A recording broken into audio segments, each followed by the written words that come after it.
Hi and welcome to Healthy Life Hacks.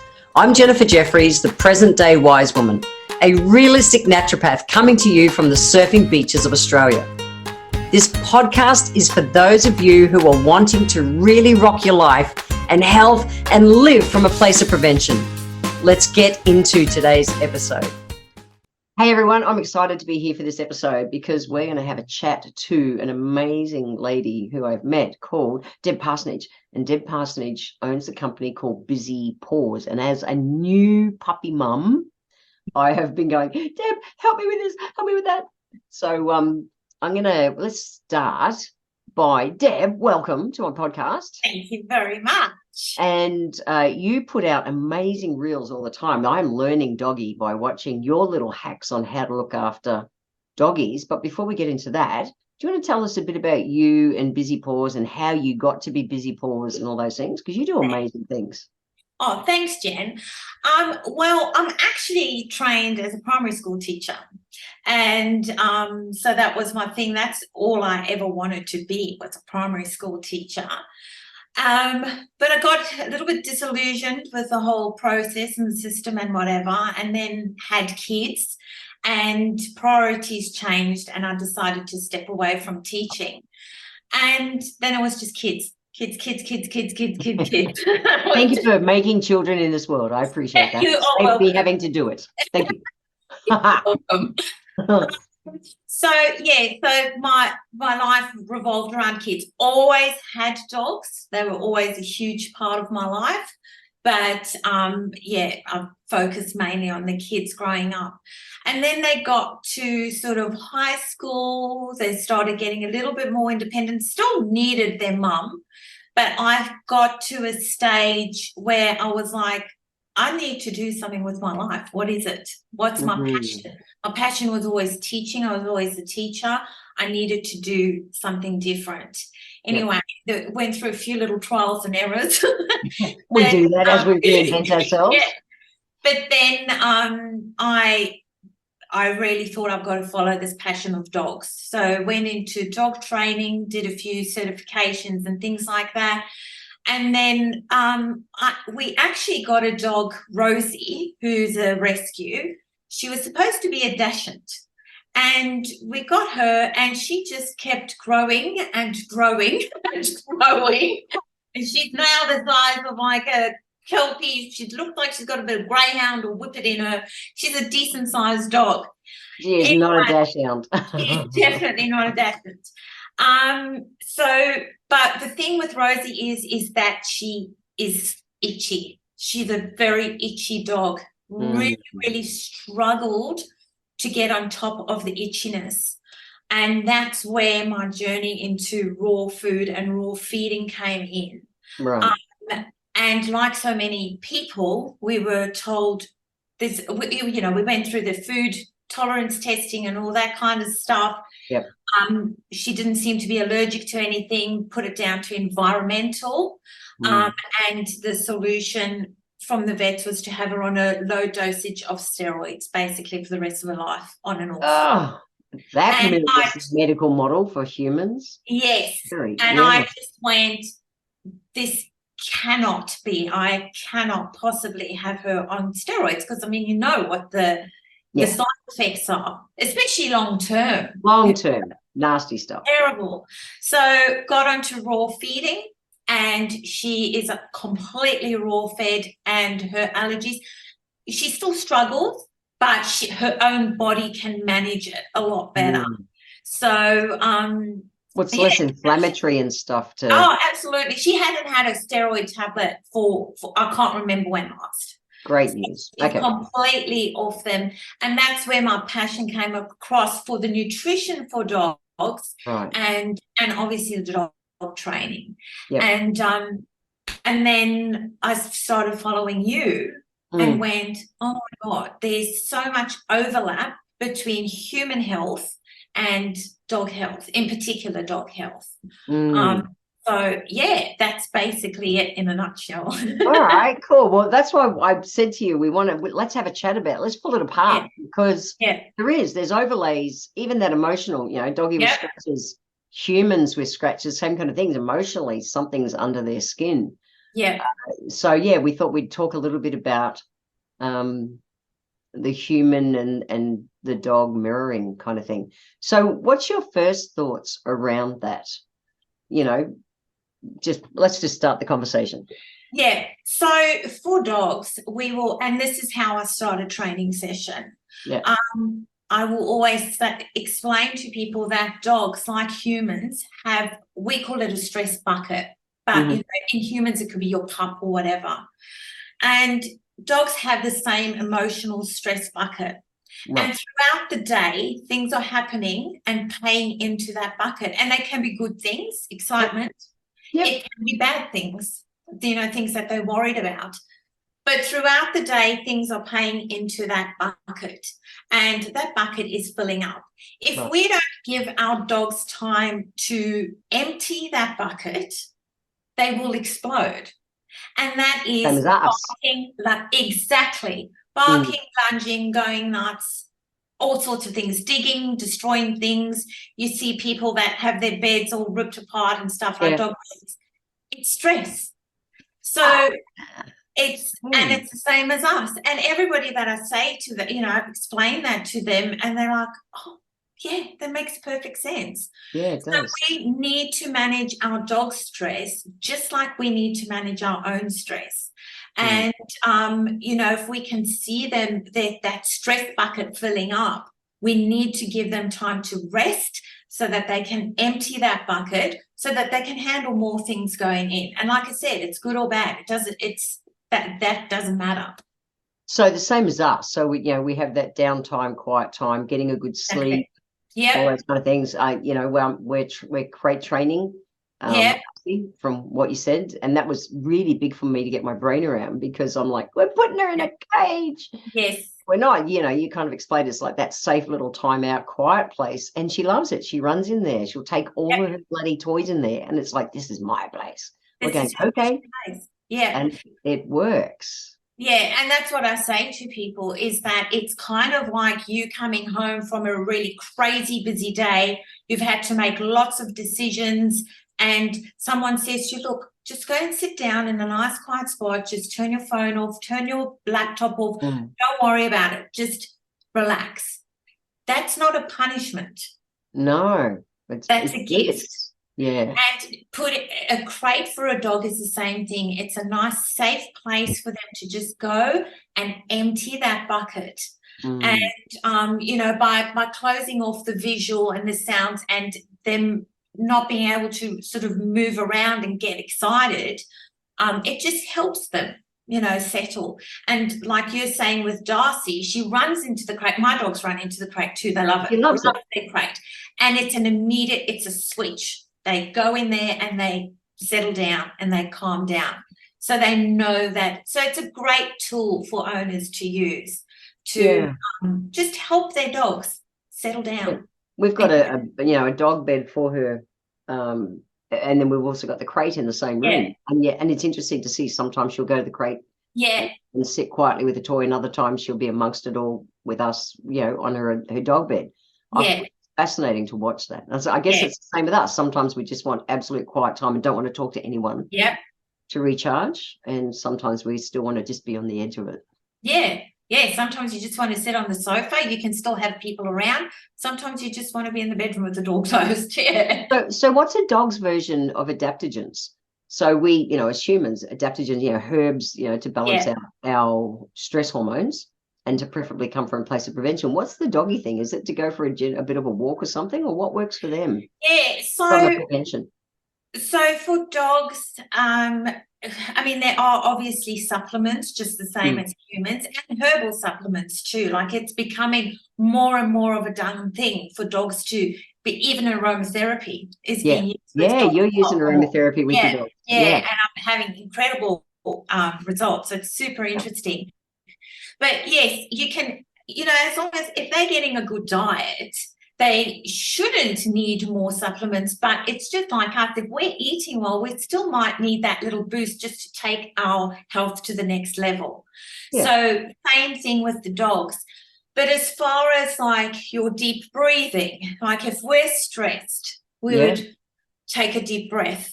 Well, dogs don't take deep breaths, but they do sniff.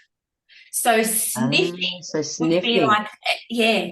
So often you would do a scatter feed, which is basically just taking some of their food. So our treats are great for that. And hide it. Yeah, I've got some of your treats coming. I can't wait for them to arrive. Yeah, they should be there soon.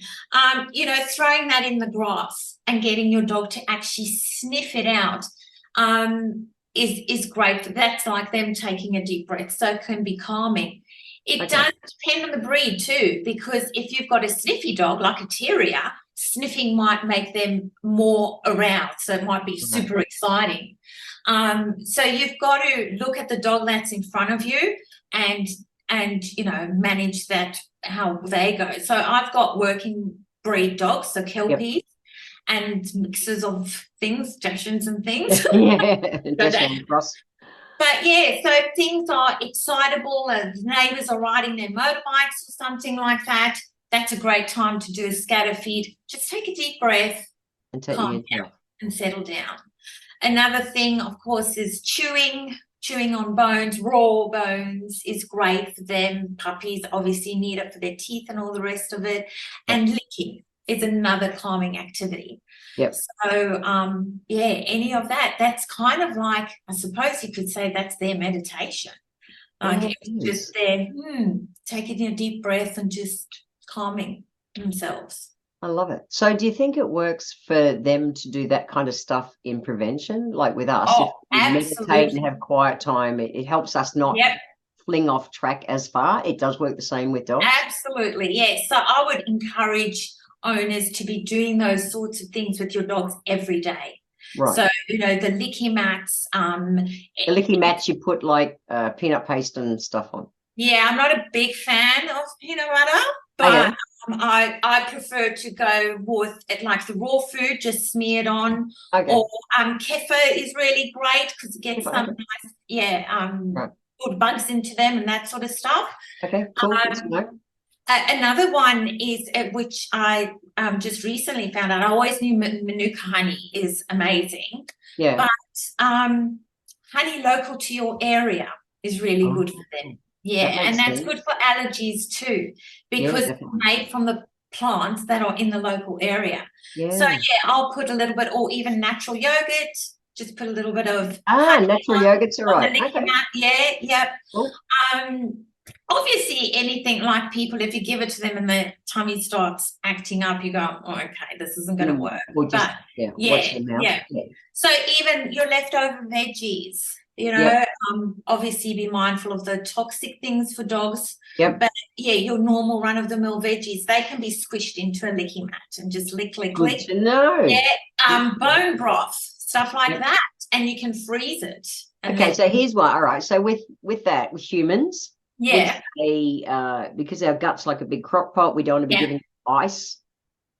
Someone said to me, a friend said to me, you know, make ice cubes when weather gets hot and let her crunch on ice cubes and stuff like that for cold. And my brain went, no, cold's no good for humans because our guts, is cold okay in the tummy for dogs?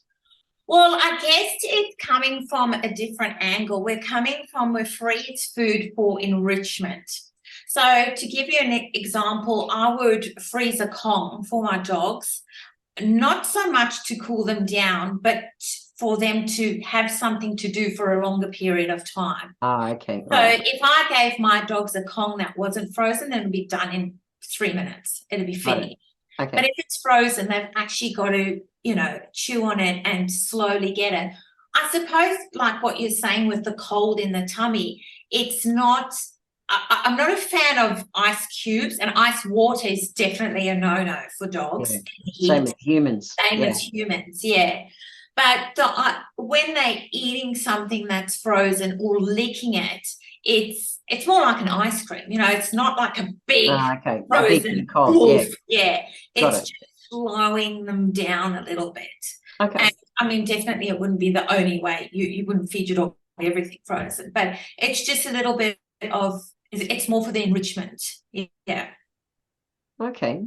Cool. Using your brain. Yeah. With we sleep to recharge, mirroring an animal and their sleep kind of patterns? Like, is there anything like we say, if you wake up between, and obviously, animals sleep at different times, and like dogs go fast, slow, they work and then they sleep, Yeah. work, sleep.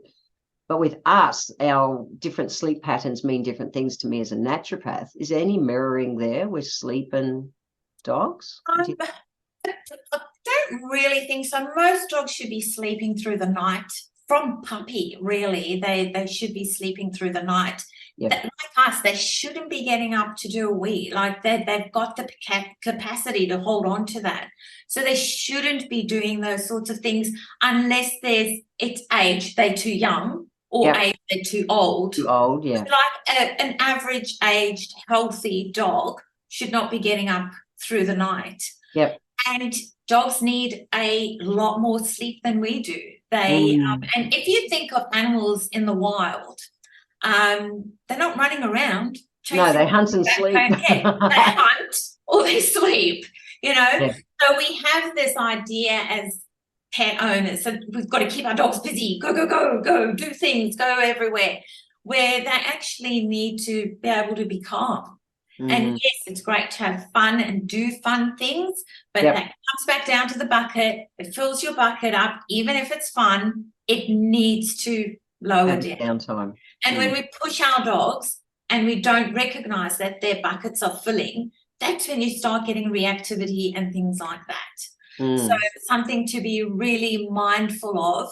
And it doesn't just happen. Well, sometimes it does just happen, depending on the trigger. Some dogs can go from 0 to 100 in a split second if it's something really, traumatic, triggered, whatever. Yeah. But, a lot of people have reactive dogs on walks and they go, well, we walked past another dog and the dog went off its head. But what happened before that walk? And it's like what you say about going that step behind. Yeah. Same thing. You're going a step behind. What happened before? You put your shoes on. Your dog went, oh, we're going for a walk. We're going for a walk. Yeah. So there we go. There's a big cup in the bucket. Right. Then you went and grabbed the harness. Whoa, 3 cups. We're definitely going for a walk. Then you put the harness on and headed to the door. Woo, more cups. Yeah. So before you even they're already amped up. They're already 3/4 full. And then another dog comes past and that's enough to send the bucket overflowing. So is it worth, like, you set them up to go for a walk, but then they just have a bit of 5 minutes quiet before they go, or not? Or just get out there and walk? Well, it's the best thing to do is to get them to not respond to you putting your joggers on. So that's what you'd start off with. Okay, so with Darcy, I'm going, see my black sandals? That means we're going for a walk. Yeah, I didn't know that. Filling a bucket, So you've got to really break it down. And so no response is the best response. Put your joggers on, take them off. Put your joggers on, take them off. Pick up the lead, put it down. Pick up the lead, put it down. Right. Okay, I didn't do that wrong. Yeah. So that by the time you're walking out the door, she's like, are we going for a walk? Aren't we? I don't know. Oh, the lead's up. Yeah, that's okay. Oh, we've put the harness on. Yeah, that's all right. Take the harness off. And if we can exit the door in a more calmer state, empty a bucket. Same enough. If we can do the preparation to, even to go to sleep at night, yes. They do I can't sleep at night, yet they're doing 20 stupid, frantic things before they go to sleep. And it's like, well, of course you can't switch off properly easily. Yeah. Yeah. All right. So one last question. So what I know is that kids mirror adults. Yeah. And patterns repeat.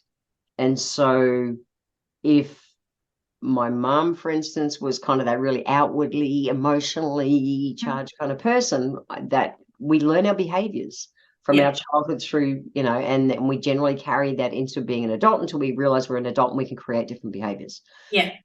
Animals mirroring the parents, the owners. So this is twofold because it does come down to genetics as well. Really? And they're taking it back. I was listening to a podcast the other day, actually, where they're saying that it's up to the grandmother. Because if your puppy now is alive on Earth, before it was alive on Earth, it was in its mum's tummy. Absolutely. And it's been influenced by the environment of that mum. Yes. Before it was in its mum's tummy, the mum was in the grandmother and the egg was in the mother. So your puppy is 3 generations back. And now they're doing research to see if that environment influences the puppies. Wow. And there's more and more stuff coming out that it does. So if you've got, so I've got Kip over here, there he is. He's a very nervous rescue dog that we got. He's extremely anxious, nervous around people. We don't know anything about him. He's a rescue. Yeah, we've got no idea. We just know he was picked up as a stray, absolutely terrified. And we're working through issues with him, deep emotional trauma issues, just like people. Yeah. It's PTSD for dogs, really. It's things that trigger him that he absolutely melts down. And look at him, he's fine. Yeah. He looks like a normal dog. But so there is new research saying that those environmental things will be passed down. So there's that aspect of it. But when we come to the human-dog relationship, there is 100% a link. If you are feeling anxious and scared, your dog will pick up on that and they will react. So if you're walking a dog and they're reactive and you're like pulling on the lead and putting tension on, it's going to make them react even more. Whereas if you can just ground yourself and be calm and walk, that dog has a better chance of just carrying on. You know, and also, if you go to if I go to a client's home and it's crazy, like there's kids running around and the dog's just sort of in between it. The dog is overexcited all the time, not getting enough rest. It impacts the dog. And that's one of the conversations that I have with my clients is you've got to be mindful of your own energy because your dogs can feel it and they will feed off it. So if you... Same conversation I have with people about their kids. Same thing. Yeah, absolutely. You literally just take a deep breath and ground yourself. And suddenly you can see the dogs, they just go, finding different. Yeah. And you can notice it with people, I'll go in and people say, oh, he's never responded to someone like that before. And it's just the energy, because, I practice it every day. So it's that grounding energy. So they definitely feel it and it's definitely part of, it affects their behavior. So, big thing. It is a big thing. All right. So if there was one piece of advice you would give any new puppy owner or new, just someone who's got critters, what would it be? Yeah. It'd be to let them rest. Give them enough rest. God, it's the same as humans. Rest trumps everything. Yeah, rest. And using those techniques, the licking, the chewing and sniffing, using those day to day to keep their bucket as empty as possible. Wow. And of course building a relationship with your dog, that is super important as well. But there's it doesn't need to be go all the time. Let them rest. And there's a lot of things actually, gut health, looking after them, all that sort of stuff. A diet close to nature, blah blah. All of that. It's all the same. Yeah. And just actually on that, the close to nature thing. Yep. We go to the shop and buy a bag of kibble. It's highly processed food. If you went to a GP and they said to you, you know what, do not eat fresh food, don't do it, just eat processed food. You're going to go, what? It doesn't make any sense. And that's the same thing with what's happening with dogs. They put the beautiful marketing, some of the bags are amazing and it looks amazing, but it's heavily processed. And people need to think about that because if the dog's gut is not feeling right, just like us, we're not feeling well. Our brain's not fed right if our gut's not right. Animals have to be the same. If you're physically not well, you cannot walk peacefully down the road. And that bucket is 3/4 full all the time because you're not well. So close to nature and lots of rest. I love it. Yes. and obviously have fun and do stuff and take them on adventures, but be mindful. That's the whole thing with us humans. It's good food, good rest, and good play. So they need their chewy. Yep, they need their play too. Same as we need our playthings. It's exactly the same. Yep, it is exactly the same. Yeah. Super interesting. Thanks, Deb. That's okay. So if anyone's listening to this and wants to track you down and follow you, because really seriously, this chick does bloody excellent reels, whether you've got dogs or any kind of critter, you want to track down her reels. So your Busy Paws that's Busy Paws. And it's PAWZ. Yes. Busy Paws, paws with a Z.com.au. Yeah. And your socials, your Instagram and Facebook are Busy Paws? Busy Paws as well, yeah. So I could track it down, guys, because she puts out such good content. It's definitely helping me being a new puppy mum. Oh, thanks, Jen. All right, thank you so much. It's been really interesting. I agree. There's an absolute correlation between animals and humans in way more ways than I thought. So thank you. It's great. No, you're welcome. Thank you for having me. Very cool. See you guys. I want to thank you for being here today. If you enjoyed my podcast, please let me know by leaving a review on Apple Podcast. Every month, I draw one lucky person who leaves a review, have a free 1-hour consultation with me. Be sure to subscribe to the show wherever you're tuning in from so that you always catch the next episode. I welcome your emails, and you can write to me at podcast@healthylifehacks.com.au. Until next time, remember, when it comes to life, live it, love it, and get on with it.